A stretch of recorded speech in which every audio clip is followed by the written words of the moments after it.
Bismillahirrahmanirrahim. Assalamualaikum warahmatullahi wabarakatuh. Hari ini kita melanjutkan materi minggu lalu pengujian hipotesis. Kalau sebelumnya adalah uji nilai tengah, minggu ini kita masuk ke kasus satu sampel proporsi. Jadi proporsi atau peluang suatu kejadian gagal maupun berhasil juga kita bisa uji hipotesisnya. Nah, hipotesis yang dapat diuji sama seperti sebelumnya untuk uji nilai tengah, yaitu ada hipotesis satu arah dan hipotesis dua arah. Nah, nanti pengaruhnya ke galat atau errornya. Jadi, kalau satu arah hanya di salah satu sisi, error atau galatnya. Kemudian untuk hipotesis dua arah, alfa, error atau galatnya ada di dua sisi pada kurva di bawah normal atau kurva Z. Nah, untuk hipotesis satu arah, bisa hipotesis nolnya adalah P lebih besar P0, sehingga hipotesis alternatifnya P kurang dari P0. Atau jika H0-nya P kurang dari sama dengan P0, maka H1-nya P lebih dari P0. Sehingga galat atau alfanya hanya berada pada salah satu sisi kurva, lebih dari atau kurang dari. Kemudian untuk hipotesis dua arah, di mana H0 P sama dengan P0 dan H1-nya P tidak sama dengan P0, maka galat atau error ada di dua sisi dari kurva, sehingga alfa nanti dibagi dua. Bisa Z kurang dari minus alfa per 2 atau Z lebih dari alfa per 2. Nah, untuk statistik ujinya, yaitu Z hitung, sama dengan proporsi min P0 per akar P0 kali 1 min P0, atau ini juga disebut peluang gagal. Jadi P0 adalah peluang berhasil, 1 min P0 adalah peluang gagal. Kemudian dibagi N di akar, baru kemudian bisa dibagi.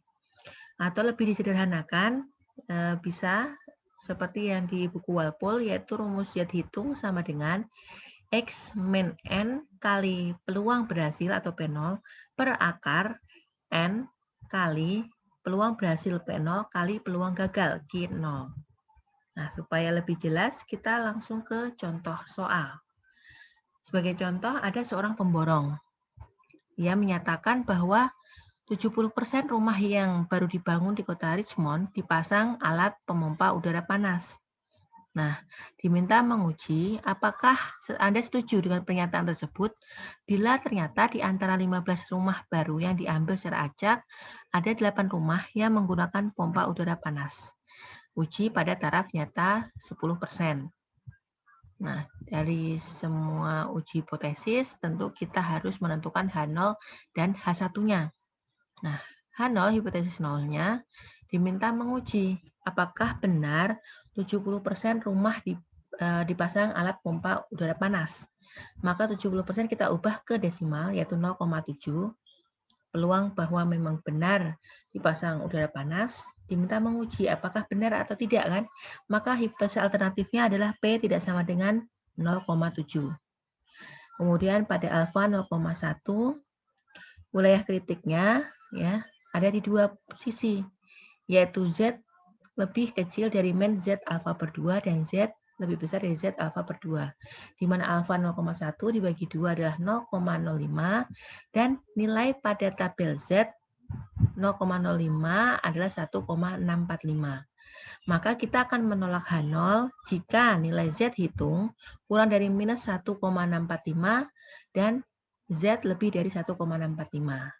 Nah, kita masukkan ke rumus Z hitung, ya, di mana X min N kali P0 per akar N P0 kali Q0. X-nya adalah 8 rumah yang tadi dicek ya, ternyata ada pompa air panas. N-nya adalah 15 rumah sampel. P0 adalah peluang memang benar dipasang pompa air panas, yaitu 0,7.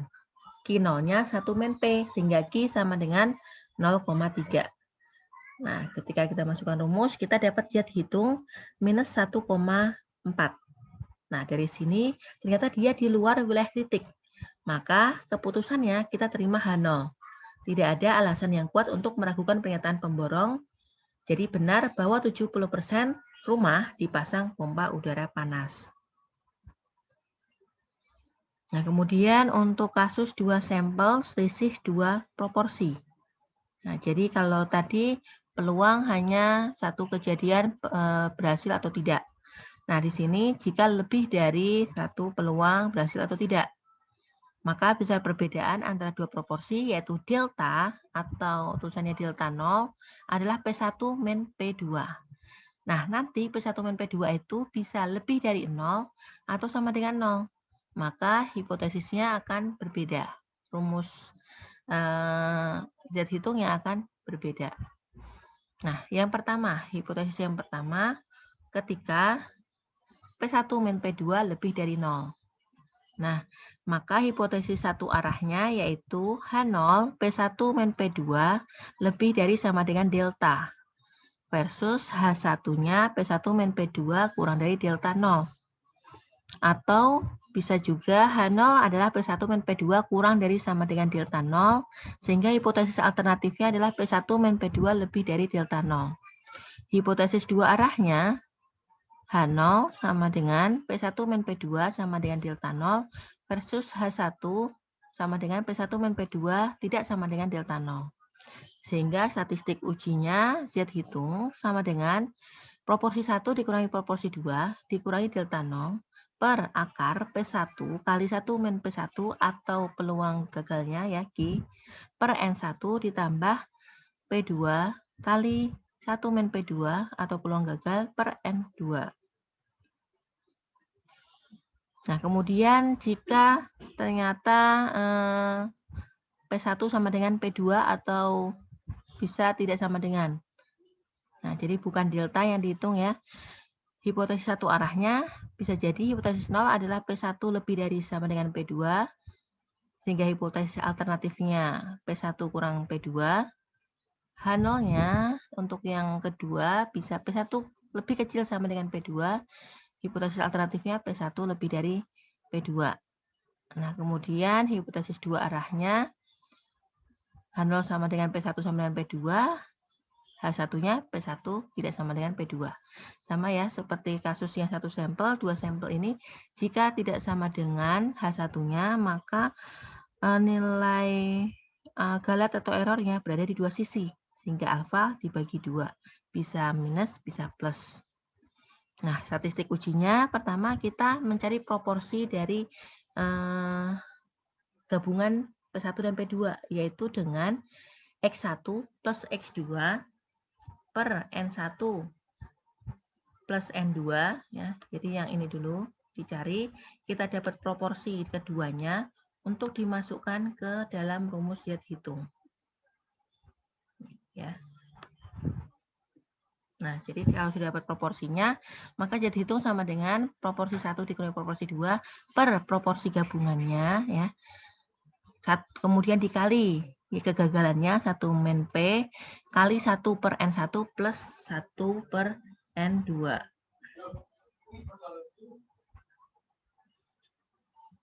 Kemudian kita langsung ke contoh soal. Pada contoh soal ada penelitian menguji pengaruh obat untuk viral infection. Jadi infeksi. Nah, kelinci percobaannya menggunakan tikus, 100 ekor tikus diberikan suntikan infeksi, kemudian dibagi acak ke dalam dua grup, masing-masing 50 ekor tikus. Nah, grup 1 50 ekor kontrol, grup 2 diberi obat. Setelah 30 hari dicek tikus yang masih hidup dan yang sudah mati. Ternyata proporsi tikus yang hidup untuk grup kontrol itu 36%, sedangkan grup yang diberi obat adalah 60%. Nah, memang terlihat kalau yang diberi obat lebih banyak yang hidup, tapi diminta menguji apakah obat tersebut efektif.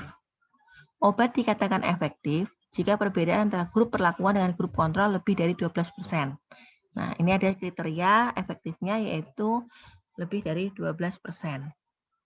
Nah, jadi kita menggunakan hipotesis yang pertama ya. Karena di sini ada perbandingan antara P1 dengan P2 lebih dari 12%. Nah, jadi jika kita ringkas pada diketahui dari soal di mana N1 N2 sama 50, tapi P1-nya 0,36, P2-nya 0,6. Nah, ditanya, apakah betul P2 min P1 lebih dari 0,12? Nah, jika lebih dari 0,12, maka kita terima H0, benar obat itu efektif ya. Nah, maka untuk hipotesis nolnya, kita mencari apakah P2 min P1 kurang dari sama dengan 0,12. Kemudian hipotesis alternatifnya adalah kebalikannya, di mana P2 min P1 lebih dari 0,12. Nah, alfa 5%. Statistik ujinya kita menggunakan Z hitung yang tadi ya, P1 min P2 min delta per akar P1 kali Q1 per N1 tambah P2 kali Q2 per N2. Nah, dapat 1,23 statistik ujinya. Nah, dari statistik uji, kita masukkan ke wilayah kritik. Nah, untuk H1 kan P2 min P1, maka kita akan tolak H0 jika nilai Z hitung lebih dari Z alfa. Z alfa yaitu 0,05 adalah 1,645. Nah, ternyata Z hitungnya 1,23. Sedangkan kita akan menolak H0 jika Z hitung lebih dari 1,645. Nah, artinya ini tolak atau terima H0. Nah, di sini tulisannya ya, tolak H0. Apakah benar nih? 1,23. Jadi pada slide yang sudah dibagikan pada teman-teman, di situ diputuskan tolak H0. Padahal ini nilai 1,645 ya, 1,6. Kita wilayah tolaknya kan ini yang slide sebelah kanan. Sedangkan kita mendapatkan nilai 1,23. Jadi harusnya terima H0 ya. Nah, jadi ini kita terima H0.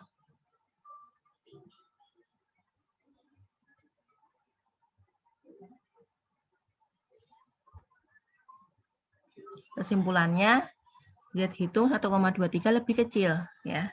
Jadi kita akan terima H0. Belum cukup bukti untuk tolak H0. Dengan kata lain, dari informasi tersebut sampel yang ada belum bisa menunjukkan bahwa obat tersebut efektif. Nah, jadi walaupun kelihatannya berbeda, tapi ternyata ketika diuji hipotesis, bisa jadi kita harus menerima bahwa obat tersebut belum efektif secara statistik dengan tingkat kepercayaan 95% atau error 5%. Nah, mungkin bisa jadi ketika kita tingkatkan alfanya yang menjadi 10%, nah bisa jadi kita bisa akan tolak H0. Nah, tapi di sini kita terima H0. Kita lanjutkan untuk pengujian berikutnya. Nah, setelah dari proporsi, kita masuk ke ragam. Jadi, kita menguji hipotesis untuk kasus satu sampel ragam. Nah, ragam atau dinotasikan dengan tol kuadrat ya, bentuk hipotesisnya bisa satu arah dan dua arah. Jika H0-nya ragam lebih kecil sama dengan ragam 0, ini harusnya maka H1-nya kebalikannya ya. Ragam lebih besar, ragam 0. Kemudian jika kita pilih H0-nya adalah lebih besar sama dengan, maka H1-nya kurang dari. Nah, nanti pengaruhnya ke galat atau errornya ya. Kalau lebih kecil artinya nanti kita akan menolak H0 jika Z hitung lebih kecil dari minus Z alfa. Nah, untuk dua arah sama ya, sama dengan atau tidak sama dengan.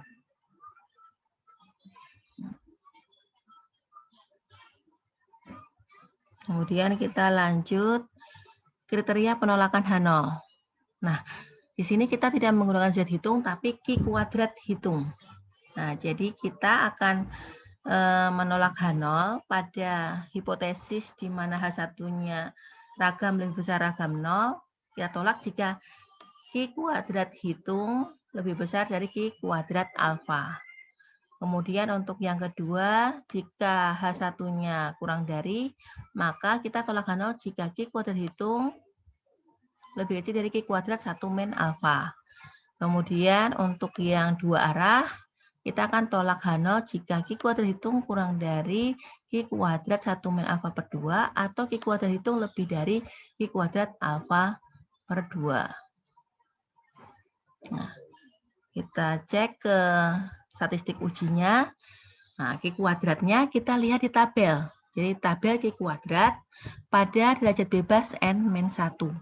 Nah, Q kuadrat hitungnya maka sama dengan N-1 kali ragam atau S kuadrat per ragam 0.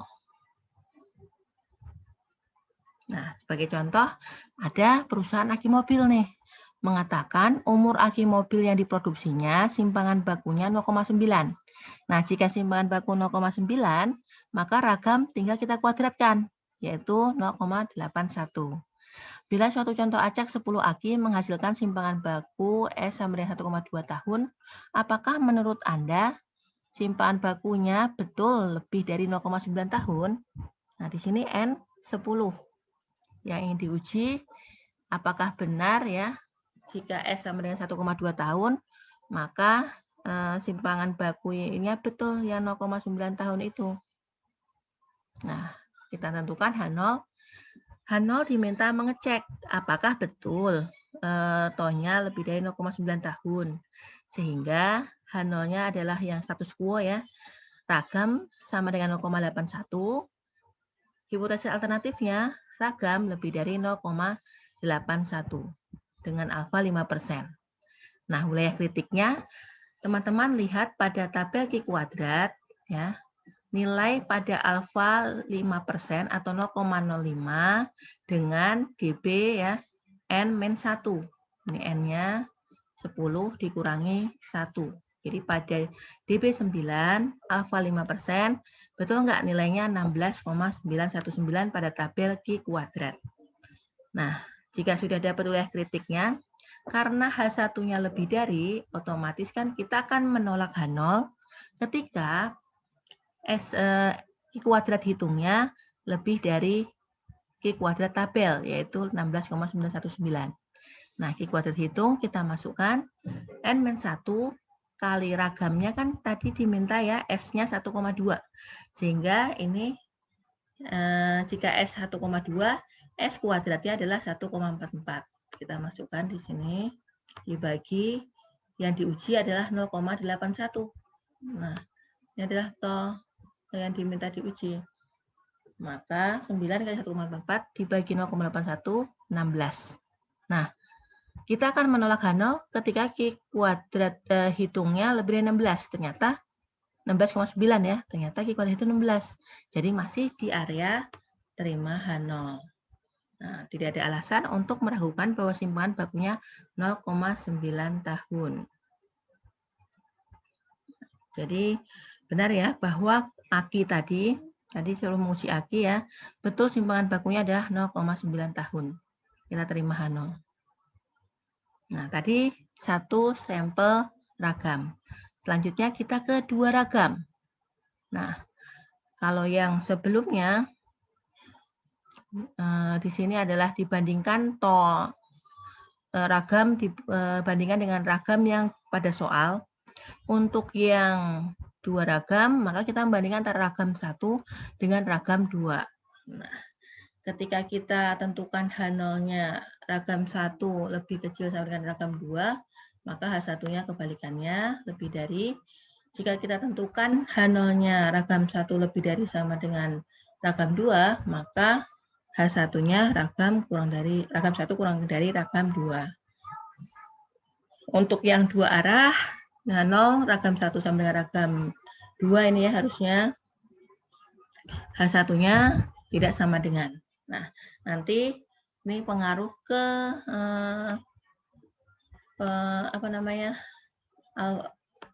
galetnya ya. Jadi galetnya ada di dua sisi. Jadi kenapa masukkan dua arah.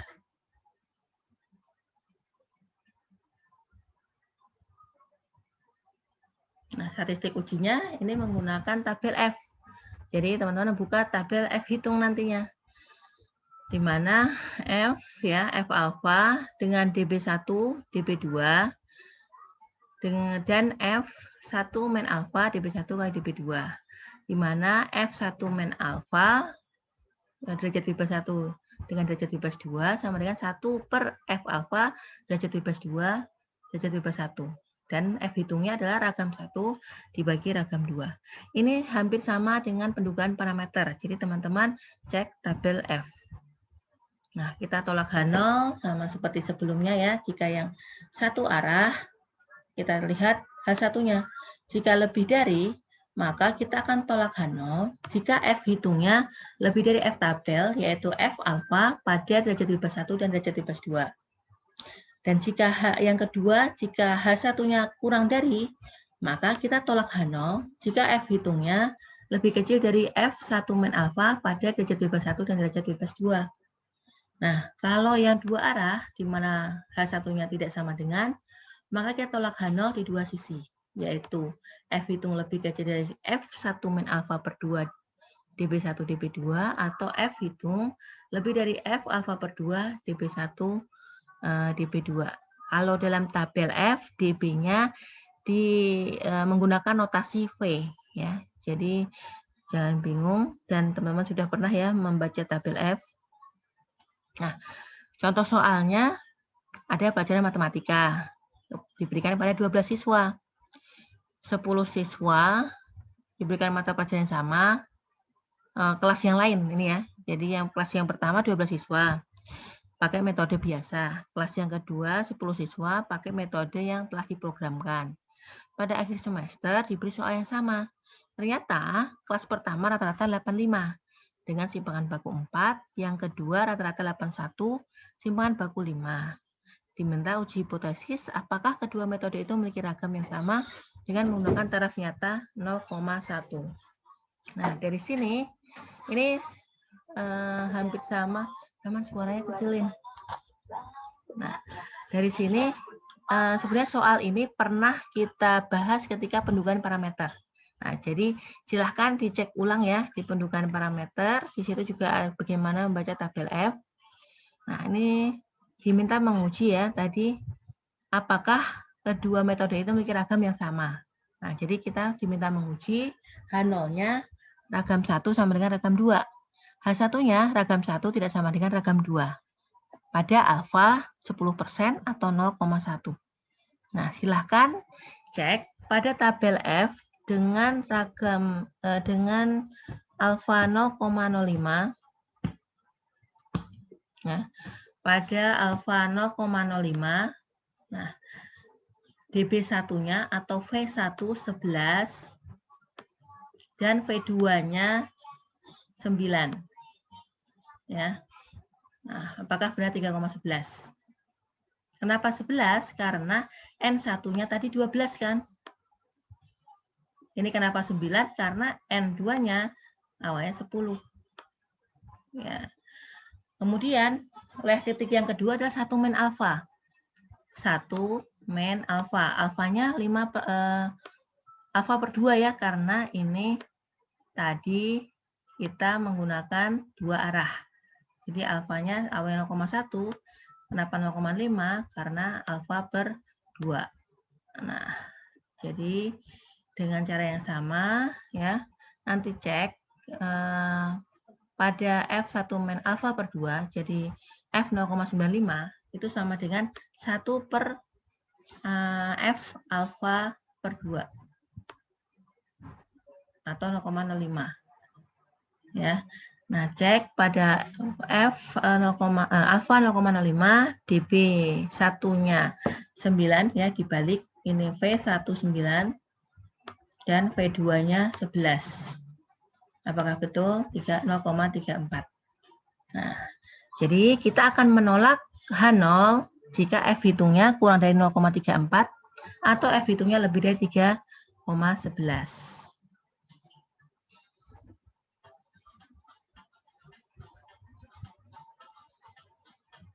Nah, kemudian lanjut F hitungnya. kita tahu tadi simpangan baku 1 4, simpangan baku 2 5. Maka untuk mencari ragam kita kuadratkan ya.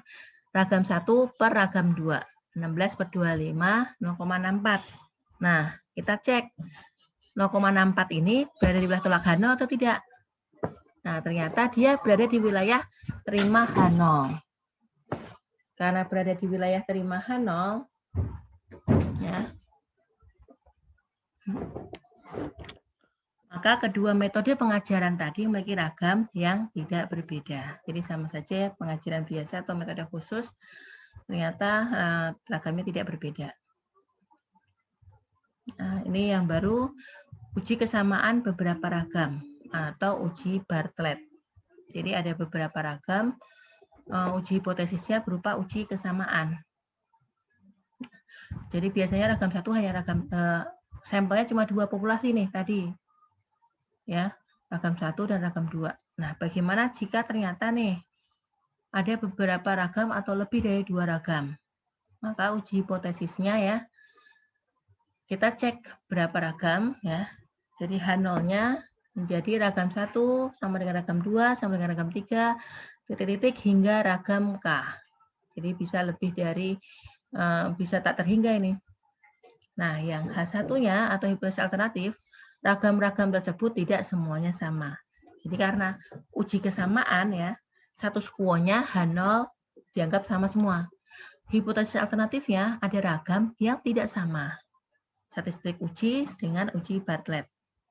Nah, perhitungannya kita menghitung berapa jumlah ragamnya dari mulai ragam 1, ragam 2 hingga tak terhingga. Kemudian cek contoh-contohnya juga ukurannya berapa. Ukuran contohnya N1 plus N2 plus N hingga seterusnya sama dengan N besar. Sehingga untuk menghitung ragam gabungan, ya, ragam gabungan sama dengan sigma I sama dengan 1 hingga K, N, ya, ukuran contohnya dikurangi 1, dikali ragam kuadrat per jumlah ukuran contoh min K. Nah, Bartlett-nya B sama dengan ragam pangkat N1 min 1. Ya, jadi jumlah ukuran contoh 1 dikurangi 1, dikali ragam 2 kuadrat, dipangkatkan ukuran contoh 2 dikurangi 1, hingga seterusnya ragam K kuadrat pangkat NK min 1, itu dikalikan dulu semua. Hasilnya dipangkatkan 1 per N ukuran contoh total min K per ragam gabungan kuadrat. Nah, ini untuk N1 sama dengan N2 dan seterusnya hingga NK sama dengan N, maka kita akan tolak H0 pada taraf alfa. Nah, jika uji Bartlett lebih kecil dari BK alfa atau BK tabel hingga N, nah coba teman-teman buka tabel A13 ya. Maka kita akan tolak H0. Artinya ukuran contohnya tidak sama tadi.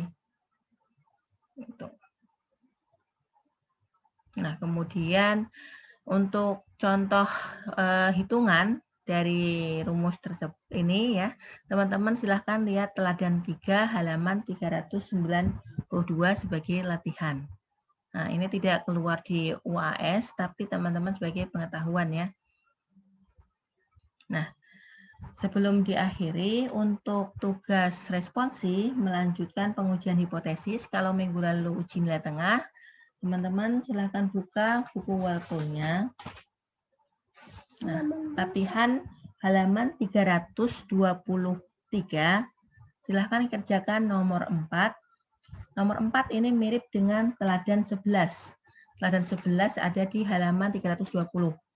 Kemudian nomor 7 dan nomor 9. Ya. Jadi nomor 4, 7, dan 9. Untuk nomor 4, halaman 323, itu mirip dengan teladan 11. Yang nomor 7 dan 9, mirip cara pengerjaannya dengan teladan 12. Nah, silahkan dikerjakan di kertas, di foto, kemudian submit di Evita untuk kelompok P1. Terima kasih. Jika ada pertanyaan, silahkan lewat grup WA ataupun japri ke nomor HP WhatsApp saya ya. Saya tutup untuk kuliah lanjutan pengujian hipotesis. Wassalamualaikum warahmatullahi wabarakatuh.